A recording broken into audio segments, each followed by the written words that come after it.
Hello everyone, and welcome back to CollegeVine's YouTube channel. I'm your host, Elias, and I'm excited to be walking you through our guide to the top schools for psychology.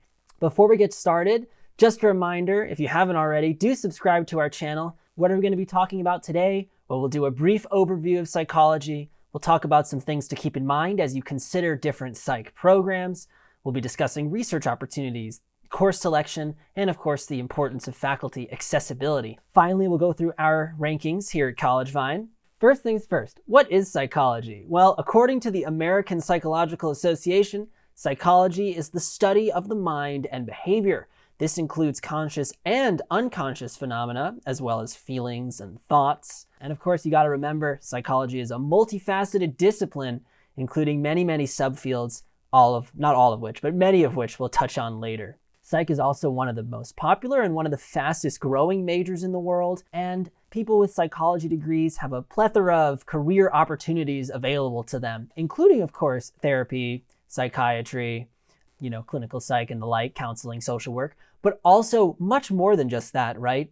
The skills that you'll develop by doing a psychology degree will be useful to you in a variety of different career paths.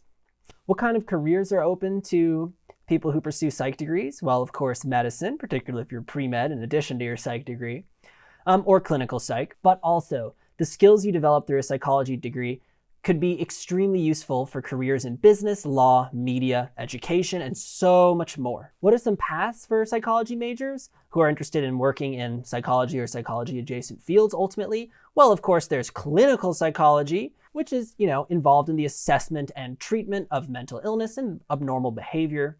There's forensic psych, which operates at the intersection between psychology and law. It might involve providing testimony in court cases. It could involve doing assessments or evaluations of people involved in suspected abuse cases, or it could, involve evaluating the mental competence of different suspects who might need to testify in a court case. All kinds of things. There's health psychology. There's sports psychology, which is, of course, psychologists who work with and for athletes and coaches, maybe helping improve performance and or motivation. There's social psych, which seeks to explain and understand social behavior and interactions. That could include group behaviors, could include social interactions and how they influence decision making. It could include nonverbal communication and so much more. And, industrial and organizational psych, which might look at workplace issues and try to understand and improve efficiency or productivity or other behavior. Of course, this isn't it. There's all kinds of other things like development psych that looks at how people develop over time, mentally, intellectually, emotionally, etc., even physically. There's cognitive psych, which looks at cognition, memory, learning, attention, creativity, problem solving, all of that. Behavioral psych. There's all kinds of psych. Here's a few of them.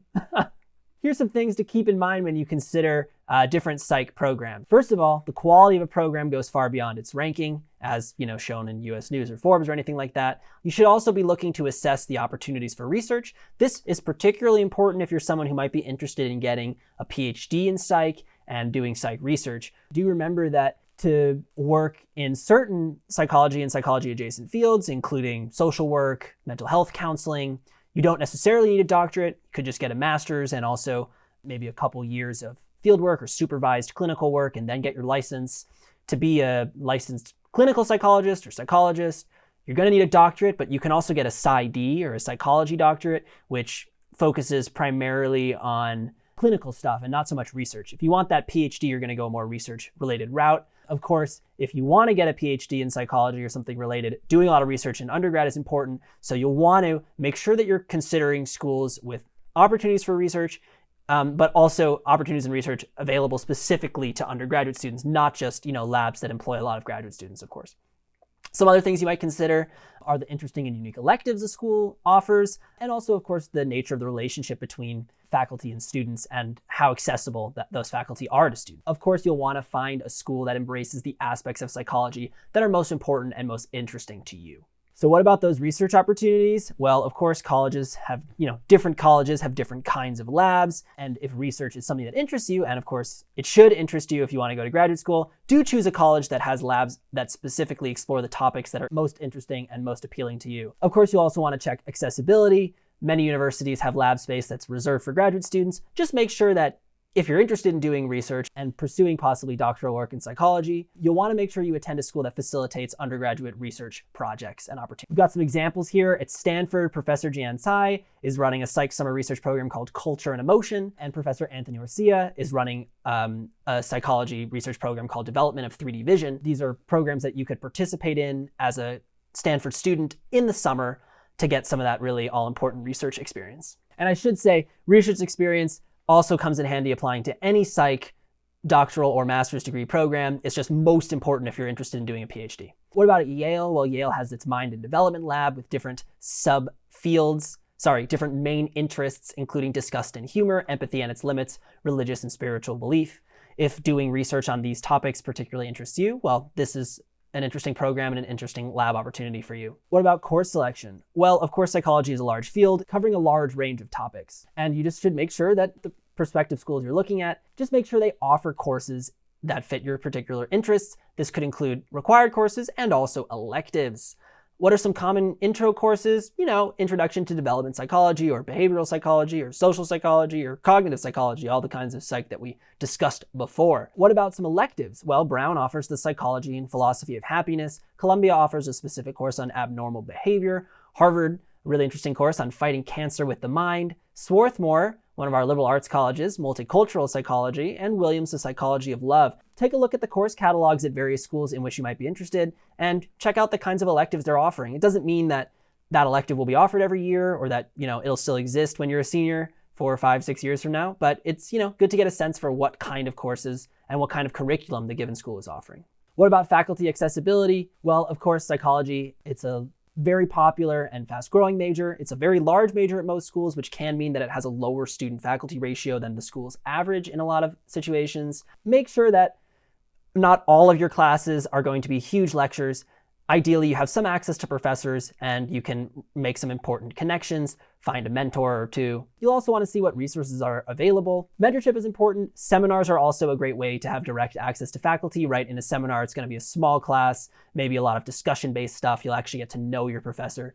It's a really useful way to build connections and get the guidance and advising that you might actually need. All right, with all that, let's get into our rankings. Coming in at number 1, no big surprises here, Yale University. Of course, it's world-renowned and its psych program is world-renowned. It offers exceptional research opportunities, including research opportunities specifically geared towards undergraduate students. And the most popular psych class at Yale is Psych 157, Psychology and the Good Life. Almost a quarter of all Yale undergrads enrolled the first year that course was offered, which is pretty ridiculous. Rice, coming in at number 2, it's in Houston.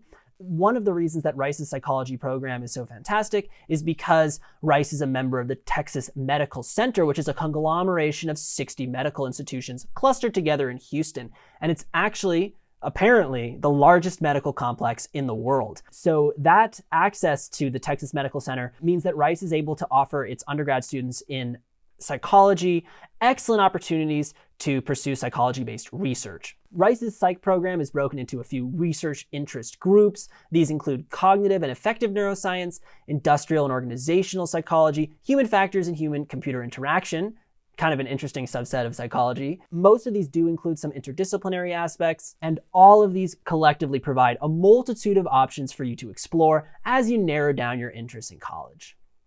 Coming in at number 3, we've got Princeton. They have a very hands-on curriculum with lots of opportunities for research. As an undergrad student studying psychology at Princeton, you can also choose between a variety of certificates outside of the program and outside of the psych department specifically. These include neuroscience, cog-sci, applications of computing, again, looking at how computing interacts with psychology is really interesting, sort of new field. Gender and sexuality studies, language and culture, and linguistics. So these are all certifications that you as a psych major can get by taking courses outside of the psych department. And within the psych department, it's kind of an interesting, interdisciplinary approach. Coming at number 4, Stanford. You may know that Stanford has a long history of famous experiments in psychology. Of course, I'm referencing the famous Stanford Prison experiment. That would definitely not meet modern ethical standards. You would not be able to recreate that experiment today. These days, it offers some unique pathways to pursue psychology as an undergraduate. For example, there's a mind, culture, and society pathway. There's also a health and psychology pathway. You can kind of construct your degree program.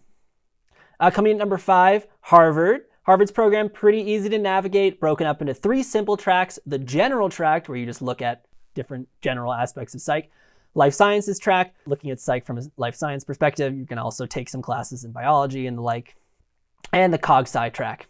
So Harvard also offers the opportunity to learn from, of course, world-renowned faculty. In the past, it's included huge names like B.F. Skinner, Gordon Allport, many, many more, in case you know any of those people. Obviously, all of these schools have world-renowned faculty. I don't want to single out Harvard, but there have been some very famous psychology professors in the past and currently there. Number 6, first liberal arts college on the list is Swarthmore. They offer a great core curriculum which focuses on understanding human behavior and emphasizes the treatment of mental illness. There's also really excellent research opportunities for undergraduates, particularly in fields like psycholinguistics, depression prevention, and self-control.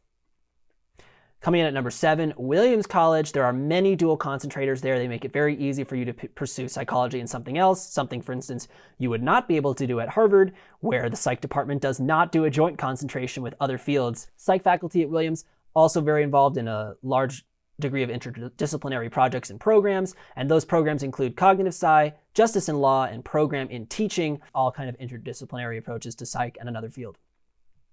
Coming at number 8, Wellesley College. Their psych department is relatively empirically oriented, meaning they emphasize the scientific method as it relates to the study of behavior. There's also a Zimmerman Fellowship program, which is specifically for students engaged in psychology who possess exceptional work ethic and leadership skills. Having a fellowship like that, something pretty prestigious on your resume, will definitely help you in your job search and in your grad school applications, whether you're applying in psychology or outside. So if that's something that interests you, Wellesley could be interesting. Coming in at number 9, the University of Chicago, which emphasizes breaking down disciplinary boundaries. A lot of interdisciplinary approach. So coming in at number 10 is Vanderbilt University, where they have a strong emphasis on undergraduate involvement in faculty research, and they also have an honors program, which is specifically research-based. If you want to view the rest of CollegeVine's best schools for psych, it's not just a list of 10. Do visit collegevine.com/hub to see the rest of the list. Plus, when you sign up for a free CollegeVine account, you can see your chances at each school on this list, and you can also see how you compare to the other applicants. CollegeVine, a really great free resource for getting extremely refined estimates of your chances of admission at hundreds of different schools in the USA. That does it for today's presentation. Thank you so much for watching. We hope this video was helpful in determining what schools you might apply to if you're interested in potentially pursuing psychology. Do remember that you can see your chances at these top-ranked schools for psychology by signing up for a free CollegeVine account at collegevine.com. If you enjoyed the video and learned something today, do give us a like and subscribe and ring the notification bell. Make sure you never miss out on any of our new content. Stay well, stay safe.